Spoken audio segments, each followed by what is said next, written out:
Hey guys, Nick here for Rev3 Games, and I recently got to go hands-on with the Halo 2 Anniversary component of Halo Master Chief Collection, which you see behind me over there. Now, interestingly, they have gone a little bit further with this than with Halo 1 Anniversary. I was not actually a huge fan of Halo 1 Anniversary because what I've always loved about the Halo games growing up was the multiplayer. And the way they handled multiplayer in the first game was just taking Halo Reach and skinning it to look like Halo 2 and making the pistol more powerful, and that's not what I wanted. I wanted the original multiplayer of Halo brought back, and that's exactly what they're doing here.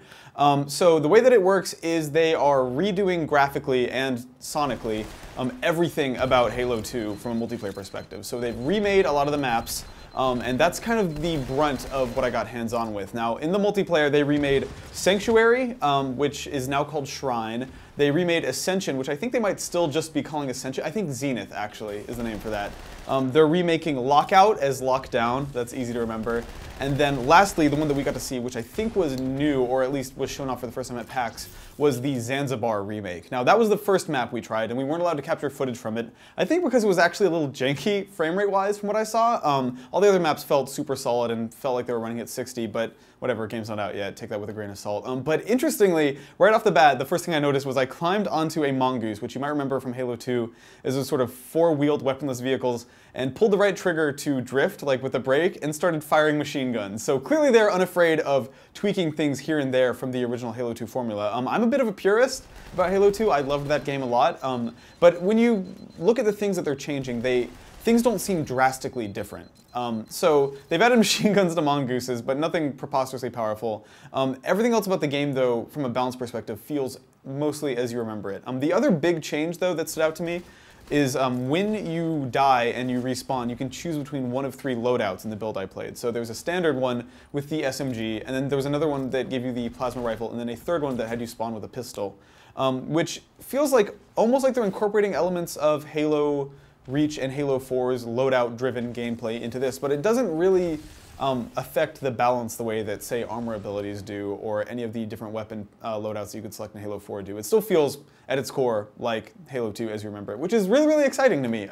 Halo 2 was kind of the first big multiplayer shooter for a console that I remember ever getting way into. I spent literally hundreds of hours when I was 14 just like playing the multiplayer for that on the original Xbox with friends, and I'm pretty thrilled to see that it's that they're taking this remake seriously and putting a lot of time and energy into it. It sounds and looks really great, which is amazing when you consider that it's still running on what is fundamentally the same code that they used in the original game a decade ago. Just really great particle effects, explosions look great. I remember there was one moment on Lockout where I threw a grenade and it knocked snow into the air, and that looked gorgeous. But yeah, the core gameplay, like I said before, remains fundamentally unaffected. I think the one jarring moment, and I tried to prepare myself for this going in, but the one moment that was the most jarring from a controls perspective going in was actually the fact that you can't sprint.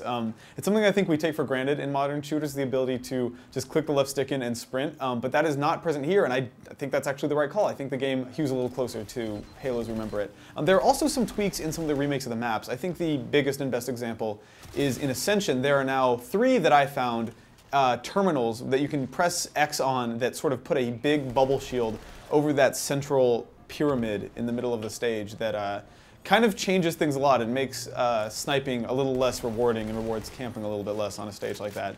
But yeah, it feels good to be playing Halo 2 again, and I got right back into the flow of things a lot more quickly than I think I expected to. And that was kind of fun to see. And then the other half of my time with Halo 2 Anniversary was spent playing the campaign. Now, just like in Halo 1 Anniversary, you can press a button, I believe it's the back button, to swap between the old graphics and the new graphics at any time.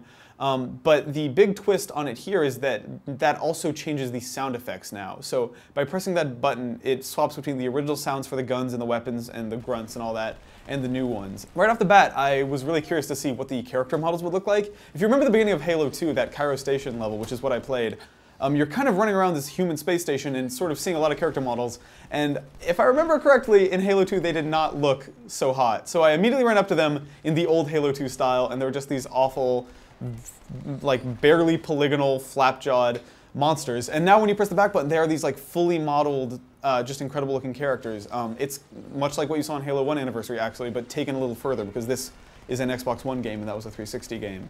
I think one of the most shocking moments visually when playing the Halo 2 Anniversary campaign was the scene in that first stage where you're looking out the window and you see another, I think it's Malta Station, one of the other human space stations, just blow up and come apart. And in the original game, because I checked, I switched back and forth like 15 times, it's just this like sprite of a space station that just kind of slowly breaks apart. And then in this one, when you press the back button, all of a sudden the screen is just like this enormous explosion with like lighting and particle effects.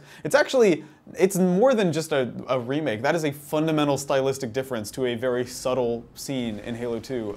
So yeah, I think my main takeaway from my time with the Master Chief Collection, or at least the Halo 2 component of it, is that the campaign is there, it's remastered in much the same way as Halo 1's, and it looks really visually pretty if, again, like the frame rate wasn't super stable, but it's not done, so whatever. But my main takeaway is really like, it feels really good to me as a kid with a lot of nostalgia for that, to be going back and playing Halo 2 again. And getting back into the swing of things took me maybe the length of one match, maybe even less.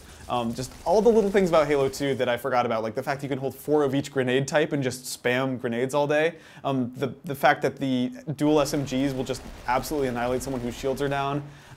Every possible combination of SMG and pistol and plasma pistol, it brought me back to being a kid again. So yeah, that's what I thought of Halo 2 Anniversary within the Master Chief Collection. I liked it a lot more than I thought I would. I think it just taps into some really like deeply seated nostalgia from when I was like 14 and 15 and just doing nothing but playing Halo 2 after high school all day long. That was a really big part of my childhood, and I'm excited to get back into it again and to re-explore those maps. If you have any questions about my time with Halo 2, let me know in the comments and I will do my best to answer them. But until that, yeah, I guess I'll see you in November, maybe playing Halo, maybe not, who knows. Like the real headline here is Has it been in Does Matter? Yeah. CEO of ESPN is old. That's the subtext here. Like that's what it means. Yeah, but it is a big deal in the sense that, you know, everyone, you know, the Dota and esports were on the front page of the New York Times that Sunday.